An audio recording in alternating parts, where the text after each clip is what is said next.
Good morning student. आज के इस टॉपिक में हम लोग डिस्कस करेंगे breathing and exchange of gases. उससे पहले मैं एक बात बता दूं, डाइजेस्टिव सिस्टम में कुछ टॉपिक हमारे कमेंट बॉक्स में बच्चों ने बताया कि मैंने उसे कवर नहीं किया है। उस टॉपिक को कवर करने के लिए हम लोग एक एक्स्ट्रा वीडियो अपने साइड से YouTube पे पोस्ट करेंगे। आप उस वीडियोस में कैलोरीफिक वैल्यूज वगैरह और साथ साथ उससे पूछे गए प्रीवियस ईयर्स के न्यूमेरिकल अपन उसमें डिस्कस कर लेंगे। और भी बहुत सारे ऐसे क्वेश्चंस रहेंगे जो डाइजेशन से पूछे गए क्वेश्चंस है, जो अपन उसी वीडियो में डिस्कस करेंगे।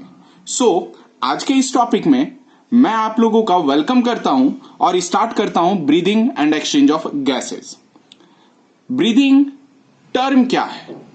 ब्रीथ मतलब ये एक फिजिकल प्रोसेस है, मतलब एयर को लंग्स के अंदर लेना और एयर को लंग्स से बाहर निकालना। इस इवेंट को अपन ब्रीदिंग कहते हैं। ब्रीदिंग का दूसरा नाम वेंटिलेशन होता है। अक्सर हम लोगों ने सुना होगा, और आज के डेट में जब कोविड-19 चल रही है तो आपने बहुत सारे बड़े बड़े कंट्रीज को देखा होगा, वो वेंटिलेटर टर्म इस्तेमाल करते हैं और बताते हैं। मतलब वेंटिलेटर वो डिवाइस है जिस पर अगर ह्यूमन को सेट किया जाए तो उसकी ब्रीदिंग रेट नॉर्मल रहती है। ब्रीदिंग को अपन वेंटिलेशन कहते हैं और इसी वेंटिलेशन की मदद से वेंटिलेटर का नाम डिस्क्राइब किया गया। तो फिर रेस्पिरेशन किसे कहते हैं? बेटा, रेस्पिरेशन जो होता है ये एक फिजियोकेमिकल प्रोसेस है। फिजियोकेमिकल प्रोसेस मतलब कि एक सबसे पहला तो ये फिजिकल प्रोसेस है। फिजिकल प्रोसेस में क्या होता है कि ये गैसियस एक्सचेंज करने में मदद करता है। गैसियस एक्सचेंज करने में जैसे एयर को लंग्स में लेना, लंग्स को बाहर निकालना। और ये जो गैसियस एक्सचेंज होता है ये दो टाइप के एक्सचेंज होते हैं। पहला एक्सचेंज होता है दैट इज एक्सटर्नल और दूसरा होता है इंटरनल। नेक्स्ट आता है that is the chemical term. ये जो प्रोसेस है केमिकल प्रोसेस बेसिकली हेल्प करता है oxidation of food material. Example, जैसे कि अपन फूड स्टफ्स खाते हैं जो हम लोगों ने प्रीवियस चैप्टर में देखा था। फूड स्टफ्स खाने के बाद उसका ब्रेकडाउन CO2 और वाटर में जो होता है वो केमिकल प्रोसेस कहलाता है, यानी oxidation of food material. Respiration जो है बेटा एक कैटाबॉलिक प्रोसेस है। कैटाबॉलिक प्रोसेस का मतलब ये होता है जिसमें ब्रेकडाउन ऑफ फूड के लिए रेस्पॉन्सिबल होता है, that is the catabolic. Next देखेंगे कि फिजिकल प्रोसेस में ब्रीदिंग कितने टाइप पे कंसिडर्ड करते हैं। ब्रीदिंग के फिजिकल प्रोसेस पे दो पार्ट होते हैं। पहला होता है एक्सटर्नल रेस्पी और दूसरा इंटरनल रेस्पी। एक्सटर्नल रेस्पिरेशन को यहां पर कंसिडर किया जाता है रेस्पी टर्म से। इन्वायरमेंट से O2 लेगा रेस्पिरेटरी ऑर्गन तक और रेस्पिरेटरी ऑर्गन CO2 रिलीज करेगा इन्वायरमेंट को।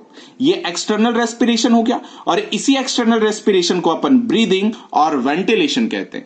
एग्जांपल देखेंगे, सबसे पहला फिशेज में वाटर से O2 लिया गिल्स में, गिल से CO2 रिलीज किया वाटर में। सेम मैमल्स में एटमॉस्फेयर से O2 लिया लंग्स में और लंग्स से CO2 रिलीज किया एटमॉस्फेयर में।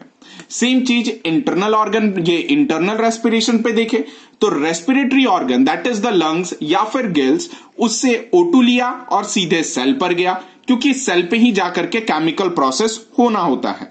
अब उसका जो बाई प्रोडक्ट बच गया, जो सेल में ऑक्सीडेशन फूड स्टफ्स का हुआ, उससे जो CO2 रिलीज किया और ये CO2 via blood respiratory organ पे पहुंच गया, that is commonly known as internal respiration. अब हम लोग respiratory structure in animals discuss करते हैं। ऑलरेडी हम लोगों ने जब एनिमल किंगडम पढ़ा था तो उसमें सारे रेस्पिरेटरी स्ट्रक्चर्स वगैरह के बारे में डिस्कस कर लिया था।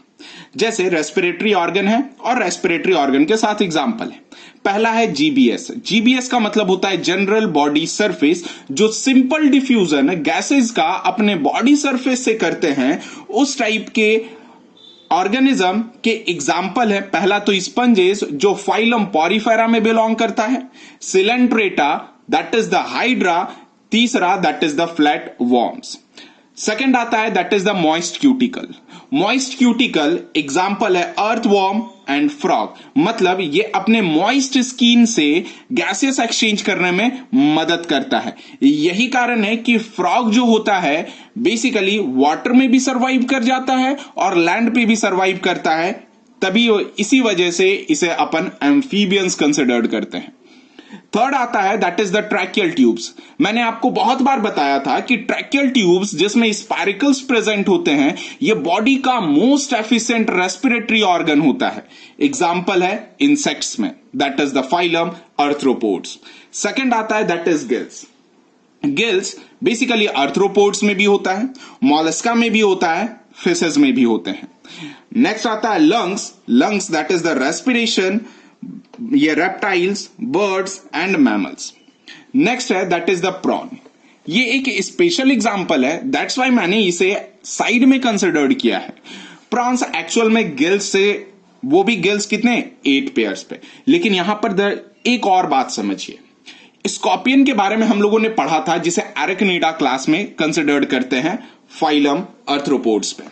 अब ये जो एरेक्निडा है, एरेक्निडा में बुक लंग्स प्रेजेंट होते हैं, ध्यान रखिएगा ये बात। अब प्रॉन्स पे गौर करें। गिल्स 8 पेयर होते हैं और 8 पेयर में 3 टाइप्स होता है। 3 टाइप्स में सबसे पहला podo branches 1 pair, arthro branches 2 pair, next that is pleuro branches 5 pair. देखिए 5 + 2 दैट इज 7 + 1 8 पेयर। ये किस में प्रेजेंट होते हैं? प्रॉन्स में प्रेजेंट होते हैं, ध्यान रखिएगा। यानी इसके जितने भी गिल्स हो गए, that is all the gills are the phyllobranchs type. वो किस कंसिडर्ड में किए जाते हैं? फाइलोब्रैंकस टाइप में कंसिडर किए जाते हैं। और ये बहुत बार और बहुत ही important type of respiratory organ के एग्जाम्पल हैं। Next that is animal which primarily the locomotory structure is gills. यानी कौन सा ऐसा एनिमल है जिसका प्राइमरी लोकोमोटरी स्ट्रक्चर गिल्स है? आप जरा मुझे कमेंट बॉक्स में इसका आंसर ड्रॉप करें, मैं नेक्स्ट वीडियो लेक्चर में इसका आंसर आपसे दूंगा। उम्मीद करता हूं ये चीजें आपको गूगल पे नहीं मिलेगी, सो प्लीज आप अच्छे तरीके से एनिमल किंगडम को रिवाइज करें एंड देन क्लासिफाई करें। नाउ अब हम लोग रेस्पिरेटरी सिस्टम इन ह्यूमन पे डिस्कस करेंगे। यानी अब हम लोगों ने जितने भी एनिमल्स के बारे में, उसके स्ट्रक्चर के बारे में जानना था जान लिया। अब हम लोग basically respiratory system in human के बारे में डिस्कस करेंगे। पहला, इस डायग्राम से हम लोग समझने का कोशिश करेंगे। ये जो मैं डायग्राम डिस्प्ले किया हूं, ये डायग्राम एक्चुअल में एक ह्यूमन का है। ह्यूमन के डायग्राम पे सिंपल यहां पर कुछ वर्ड्स देखे जा रहे हैं। जैसे आप देखो, ये इसके नॉस्ट्रिल पार्ट है जिसे नेजल चैम्बर कहते हैं, प्लस ये कॉन्का रीजन है जिसे टर्बिनल बोन्स कहते हैं, प्लस ये एंटीरियर पोर्शन है दैट इज नेसोफेरिंक्स का। अब जरा डिस्कस करें कि एक्चुअल में होता क्या है। यहां पर देखो, ये एक्सटर्नल लेयर हुआ, ये इंटरनल लेयर हुआ, यानी फ्री स्पेस। उसके बाद दैट इज वेस्टिब्यूलर रीजन आया। इस वेस्टिब्यूलर रीजन में हेयर्स प्रेजेंट होते हैं जो जनरली एयर को फिल्टर करने में मदद करते हैं। सीधा इसी के एकदम अपर रीजन पर स्ट्रक्चर ऑल्फैक्टरी रीजन प्रेजेंट होता है। ये जो रीजन है सराउंडेड होता है न्यूरोसेंसरी एपिथेलियम, जिसे सैनिडेरियन मेम्ब्रेन कहते हैं, जो स्मेल स्नॉट करने में हेल्प करता है। ये सैनिडेरियन मेम्ब्रेन के अबव बाउमेंस ग्लैंड प्रेजेंट होता है जो बेसिकली सिक्रीट करता है म्यूकस। जब पर्सन सफर कर रहा होता है राइनिटीज से, तब ये म्यूकस ग्लैंड का secretion, that is the bowmen gland का सिक्रीशन काफी फास्ट हो जाता है। सो पूरा म्यूकस बेसिकली डाउनवर्ड की ओर मूव करता है। Next that is middle portion में हमें कॉन्कास दिखते हैं। That conchae is commonly known as the turbinal bones. Turbinal bones actual में क्या करते हैं, जो एयर एक्सटर्नल लेयर से होता हुआ इंटरनल लेयर वेस्टिब्यूल पे आया। अब वेस्टिब्यूलर में जो हेयर्स प्रेजेंट थे, ये हेयर्स बेसिकली उसके डस्ट पार्टिकल को फिल्टर कर दिए। डस्ट पार्टिकल को फिल्टर करने के बाद अब एयर इस टर्मिनल बोन से रोटेट किया। टर्बिनल बोन सिर्फ क्या करता है कि अगर सराउंडिंग कोल्ड है तब टर्बिनल बोन उस एयर को बॉडी टेम्परेचर तक लाएगा, और दूसरा अगर सराउंडिंग वार्म है देन टर्बिनल बोन फिर से उसे बॉडी टेम्परेचर तक लाएगा। यानी दोनों हालात में टर्बिनल बोन्स सिर्फ एयर को बॉडी टेम्परेचर तक मेंटेन करने में मदद करते हैं। सुपीरियर कॉन्का, जिसे सुपीरियर टर्बिनल बोन्स भी कहा जाता है, मिडिल कॉन्का जिसे बेसिकली मिडिल टर्बिनल बोन भी कहा जाता है, inferior concha that is inferior turbinal bone भी कंसिडर किया जाता है। ये एक्चुअल में जो बोन्स हैं ये बॉडी के बोन से ही मॉडिफिकेशन है, जैसे एथेमॉइड बोन से कंसिडर करते हैं, मैक्सिला से कंसिडर करते हैं, ये उनकी मॉडिफिकेशन होती है। अब जरा पोस्टीरियर पार्ट पे जैसे ही आते हैं तो अब यहां पर यूस्टैकियन ट्यूब ओपनिंग दिखता है। इस जगह पर कोएने सिर्फ ओपनिंग, जब नेजोफेरिंग्स और ओरोफेरिंग्स के बीच की जो ओपनिंग होती है उसे कोएने कहते हैं। फेरिंग्स टोटल 3 पार्ट में नेक्स्ट फेरिंग्स के बारे में डिस्कस करें। फेरिंग्स के 3 पोर्शन होते हैं, पहला नेजोफेरिंग्स, ओरोफेरिंग्स और नेक्स्ट दैट इज लैरिंगोफेरिंग्स। यहां पर जैसे लिंगुआ दिख रहा है हमें, टंग के जस्ट पोस्टीरियर साइड पर एपिग्लॉटिस दिख रहा है। ये एपिग्लॉटिस ग्लॉटिस के ऊपर प्रेजेंट होता है, दैट्स वाई इसका नाम एपिग्लॉटिस होता है। और ये एपिग्लॉटिस सिर्फ एक फ्लैप लाइक स्ट्रक्चर होता है जो लैरिंग्स को कवर करता है। अब लैरिंग्स के रीजन पे जो फेरिंग्स पार्ट होता है उसे लैरिंगोफेरिंग्स कंसिडर्ड करते हैं। यहां पर लैरिंग्स के नीचे ट्रैकिया प्रेजेंट होते हैं और ये trachea basically C shaped cartilaginous ring present होता है जो इसे प्रिवेंट करता है कोलैप्स करने में। Next that is the component of respiratory system. Respiratory system के कंपोनेंट्स कौन कौन है, जो भी अभी हम लोगों ने डायग्राम में डिस्कस किया इसी चीज को अब अपन थ्योरेटिकल डिस्कस करेंगे। पहला पार्ट आता है that is the nasal passage और नोज। नेसल पैसेज और नोज बेसिकली 3 रीजन होते हैं। 3 रीजन में सबसे पहला जो रीजन आता है जिस चीज का नाम होता है वेस्टिब्यूलर रीजन, सेकंड आता है रेस्पिरेटरी ऑर्गन, थर्ड आता है ऑल्फैक्टरी रीजन। इस वेस्टिब्यूलर रीजन पे हेयर्स प्रेजेंट होते हैं जो कि रिमूव करता है dust particles from the air. Second आता है रेस्पिरेटरी ऑर्गन जो कॉन्कास और pseudo stratified ciliated columnar glandular epithelium present होता है।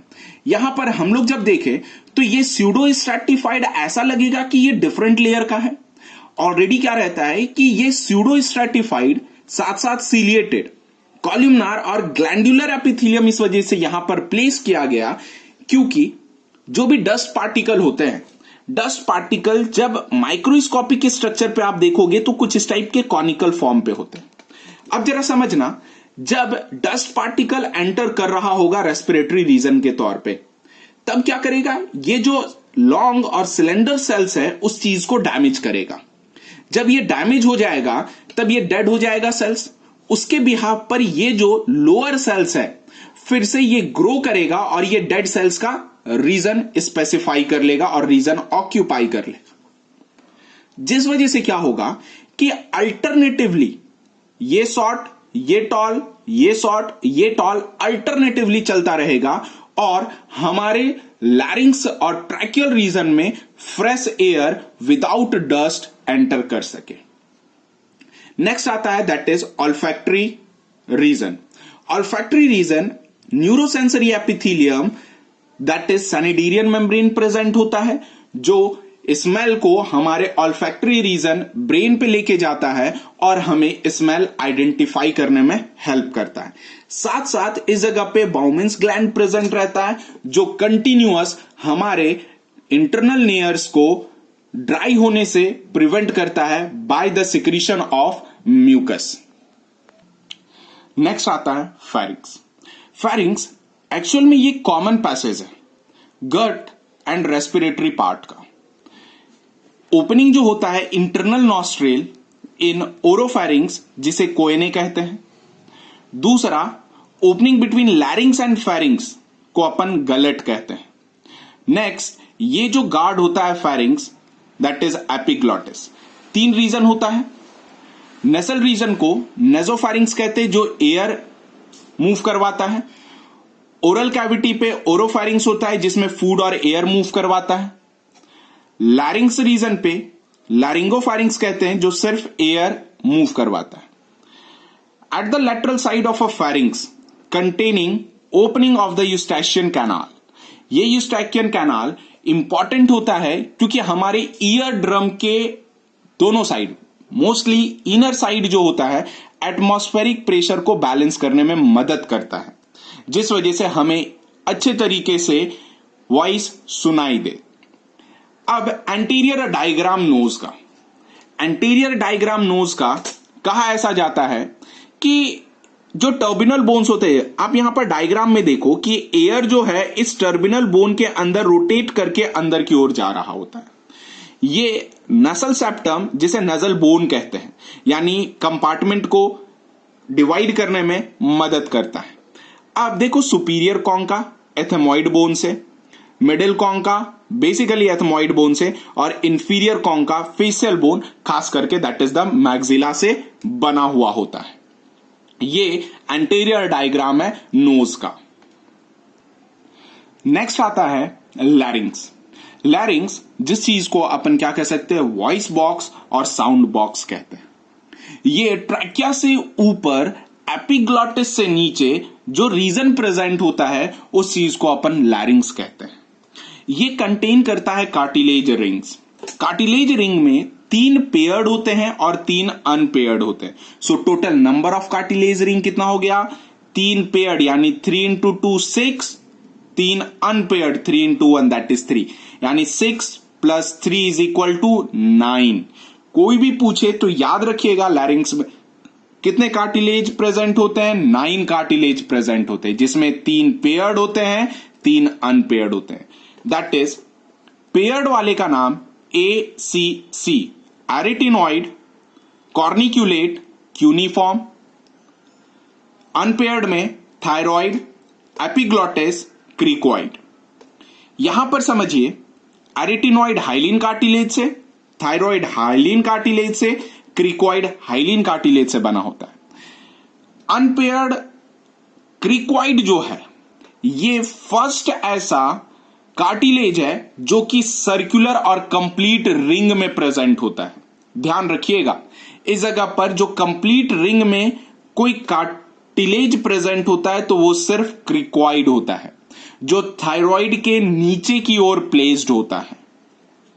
नेक्स्ट, इसके एंटीरियर व्यू को अपन देख करके समझेंगे लैरिंग्स का। ये एंटीरियर व्यू का कुछ डायग्राम है।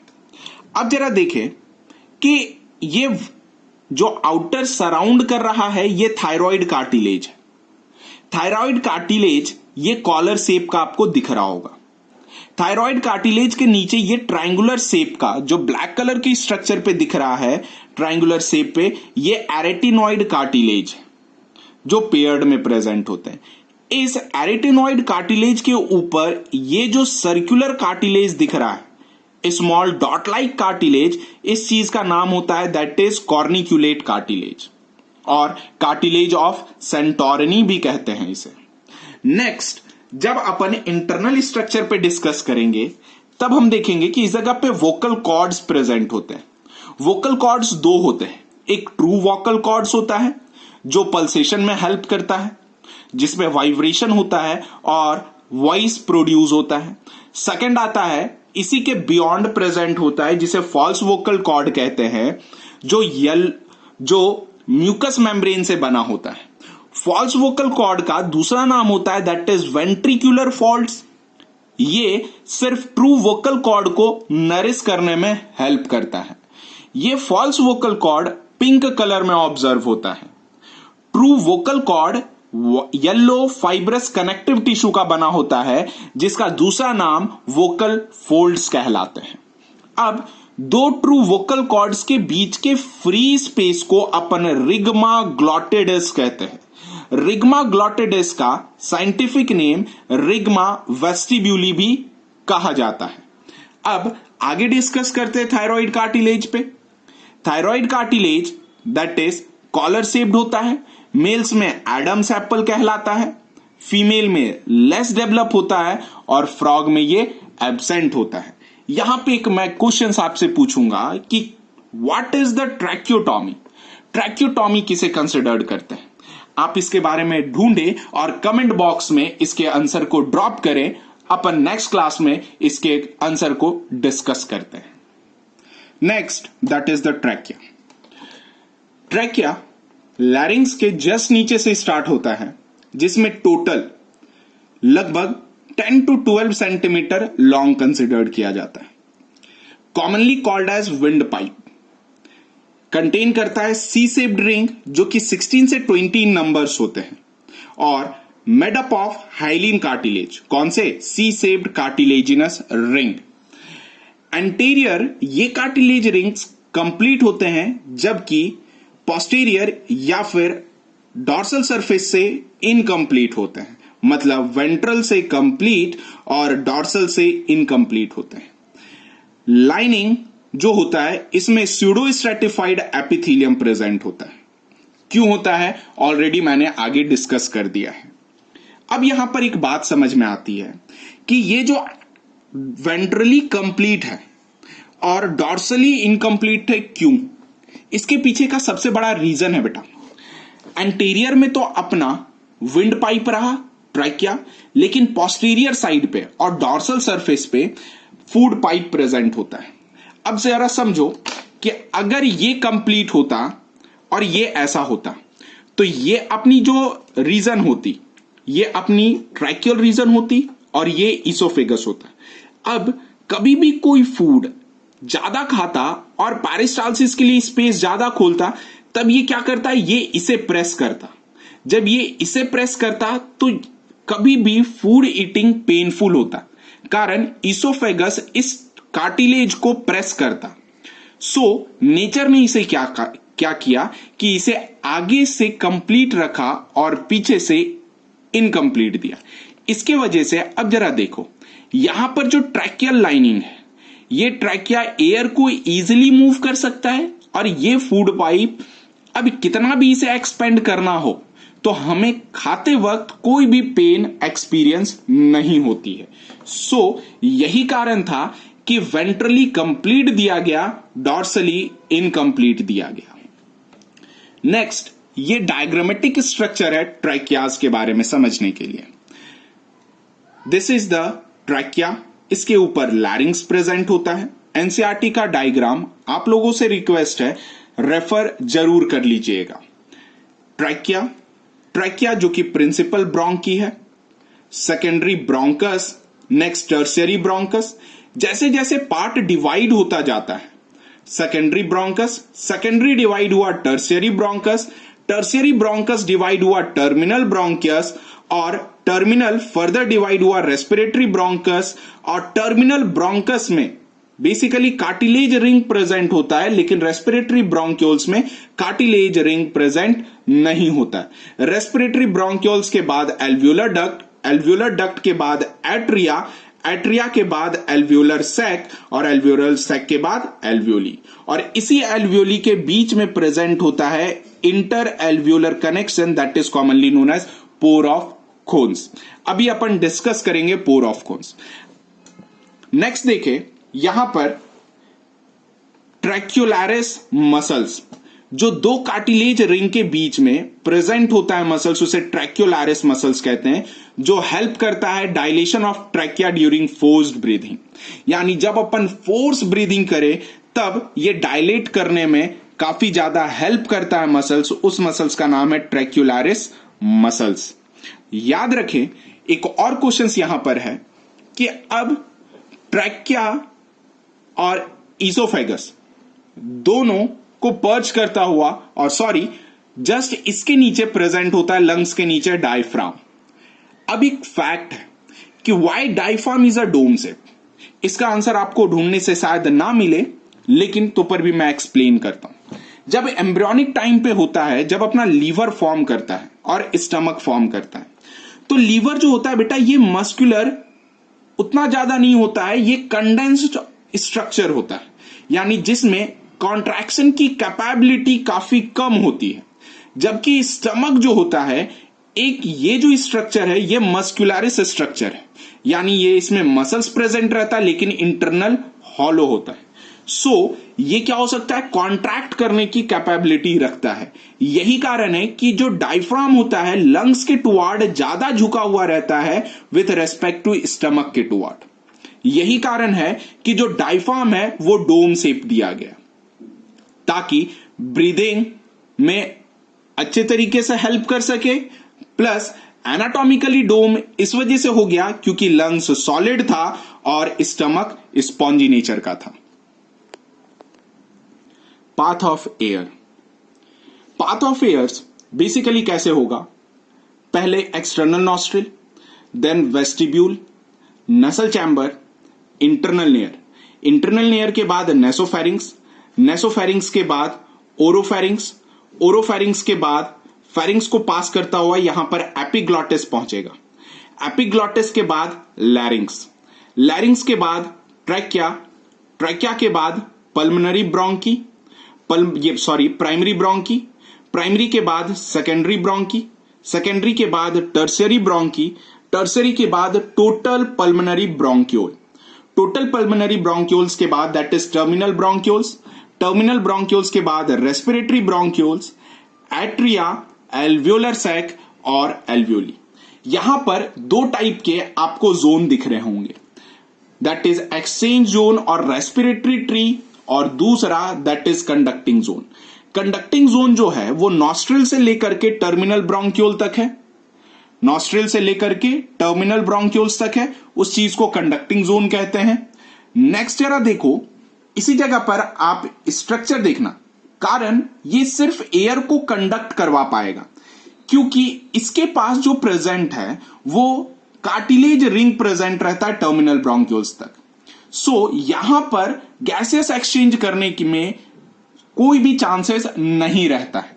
जबकि एक्सचेंज जोन और रेस्पिरेटरी ट्रीज पर आता है तो ये एक्सचेंज जोन और रेस्पिरेटरी ट्रीज बेसिकली यहां पर कार्टिलेज रिंग एब्सेंट होते हैं, प्लस यहां पर सिंपल स्क्वामस एपिथेलियम प्रेजेंट होता है जो गैसेस एक्सचेंज करने में हेल्प करता है। लेकिन यहां पर दूसरा एक और ट्री प्रेजेंट होता है जिसे ब्रोंकियल ट्री भी कहते हैं, जो प्राइमरी ब्रोंक्यूल से लेकर के टर्मिनल ब्रोंक्यूल्स को कंसिडर्ड करते हैं। Next that is bronchia and bronchioles. अभी जैसे हम लोगों ने ट्री में देखा था, किसमें, दैट इज कंडक्टिंग ट्रीज में। ट्रैकिया डिवाइड हुआ ब्रोंकी में, सिंगुलर ब्रोंकस के नाम से जाना जाता है, और प्रिंसिपल ब्रोंकी होता है जो कि डिवाइड होता है सेकेंडरी और टर्शियरी ब्रोंकी, जिसमें कार्टिलेज रिंग प्रेजेंट होता है और ये डिवाइड होता है टर्मिनल ब्रोंक्यूल्स पे। टर्मिनल ब्रोंक्यूल्स फर्दर डिवाइड और मूव करता है एल्वियोली तक। नेक्स्ट एल्वियोली, ये बहुत ही इंपॉर्टेंट पार्ट है। एल्वियोली का जो इनर लाइनिंग है वो सिंपल स्क्वामस एपिथेलियम रहता है जो कि गैसेस एक्सचेंज करने में सबसे ज्यादा हेल्पफुल रहता है, जबकि आउटर लाइनिंग जो होता है वो येलो फाइब्रस कनेक्टिव टिश्यू का होता है। सेम चीज दोनों एल्वियोली में तकरीबन 300 मिलियन और 3 into 10 to the power 8 alveolis present होते हैं जो कि दोनों लंग्स को मिला करके होते हैं। ये हेल्प करते हैं exchange of gases. Simple squamous epithelium जो एल्वियोली में होता है इसमें बेसिकली मॉडिफिकेशन होते हैं।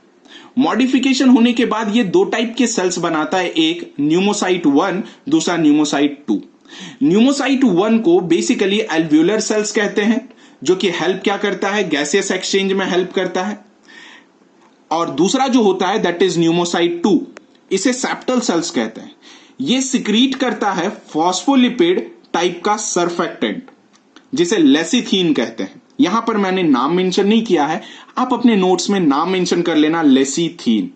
ये लेसिथीन क्या करता है कि फ्रिक्शन को रिड्यूस करने में मदद करता है जिससे कि हमें रेस्पिरेशन अपनी और ब्रीदिंग विदाउट पेन फील हो। कारण अब जब दो मेम्ब्रेन आपस में, दो मेम्ब्रेन एक तो फैलता और सिकुड़ता रहेगा तो अब क्या रहेगा कि ये एरिया इससे बढ़ेगा। सो इसके बीच में न्यूमोसाइट 2 लेसिथीन सिक्रीट करता है।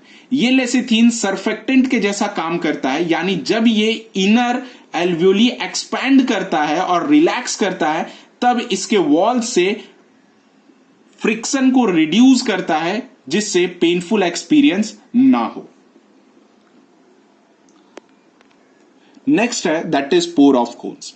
मैंने अभी समझाया था इंटर एल्वियोलर कनेक्शन, जो कि हेल्प करता है इक्वलाइज एयर प्रेशर और प्रिवेंट फ्रॉम बर्स्टिंग। जैसे पोर ऑफ कोन्स पे मैंने डायग्राम पे समझाया कि लेट सपोज ये एल्वियोलर सैक है, एल्वियोलर सैक के बीच में ये एल्वियोली है। अब जरा समझिएगा, ये एल्वियोली प्रेजेंट है, सेम चीज इन दोनों के बीच में। अब मान लो कि क्या है कि जो एयर एट्रिया से होता हुआ एल्वियोलर सैक में होता हुआ इस एल्वियोली में एंटर किया, कारण ये डायरेक्ट फॉर्म पे है और ये उसके लेटरल वॉल्स पे है, तो एयर सबसे पहले इसमें फील होने का कोशिश करेगा। जब एयर इस जगह पे फील हो रहा होगा तब इसकी एरिया तो बढ़ गई होगी ना। अगर यहां पर एयर कम फील हो रहा होगा, अगर पोर ऑफ कोन्स नहीं रहते तब इसका एरिया सबसे ज्यादा बढ़ चुका होता, और हो सके जब हम लोग फोर्सफुल ब्रीदिंग किए होते तब ये एल्वियोली जो होता वो बर्स्ट कर जाता।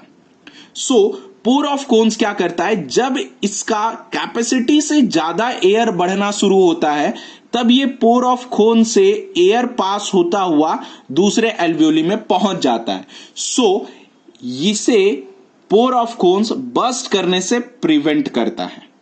अब एक क्वेश्चन है, तीसरा क्वेश्चन आज का, कि सेकंड लंग्स किसे कहते हैं, पॉजिटिव प्रेशर लंग्स और negative pressure type of lungs क्या है।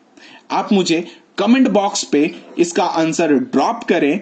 ड्रॉप करने के बाद हम लोग डिस्कस करेंगे अगली वीडियो में कि आखिर इस टाइप के क्वेश्चंस के आंसर है क्या। ये एल्वियोली का स्ट्रक्चर है जो एनसीईआरटी का पेज नंबर 273 और फिगर नंबर 17.4 है।